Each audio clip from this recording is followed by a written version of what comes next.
C'est le défi du moment dans tous les secteurs économiques. Comment abaisser son bilan carbone et limiter ses émissions de gaz à effet de serre? Voilà, c'est une question qui intéresse notamment le secteur du bâtiment. Les grosses entreprises ont jusqu'à 2028 pour décarboner leur production. Pour réduire son empreinte écologique, le fabricant de câbles électriques Nexans vient de lancer une offre bas carbone. Sur le site de Bourg-en-Bresse, voyez le reportage de Franck Grasso et Béatrice Tardy. Du câble à perte de vue.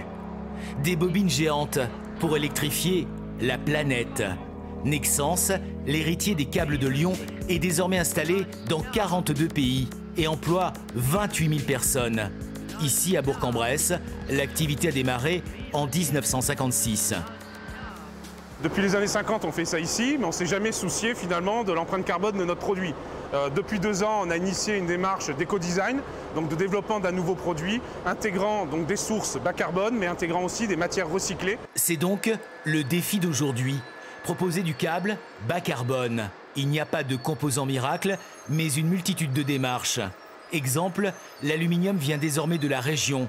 L'approvisionnement se fait en Savoie et l'énergie utilisée pour le concevoir est surtout hydroélectrique. Mieux, la matière est parfois issue du recyclage. Une première étape qu'on appelle le déchiquetage et on va broyer de plus en plus pour vraiment faire des petites particules.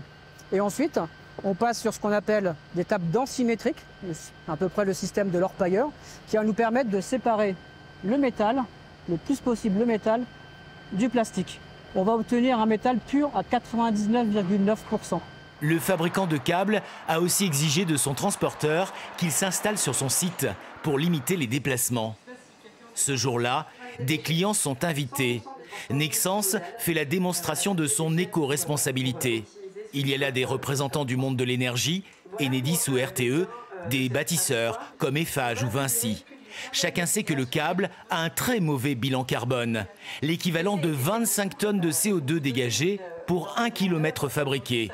Le moindre effort est donc perçu comme une avancée. L'empreinte carbone des bâtiments est constituée avant tout d'abord par le béton et puis après par le câble. Le câble pour autant ne représente que très peu finalement à l'échelle d'un bâtiment, mais son empreinte carbone, elle, est stratégiquement défavorable. Donc qu'est-ce qu'on peut faire avec d'ailleurs ces gros installateurs pour aider à ce que le câble ait une empreinte carbone plus faible?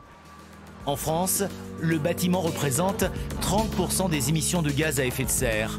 Le câble électrique est un des nœuds du problème. Nexans tente d'y remédier.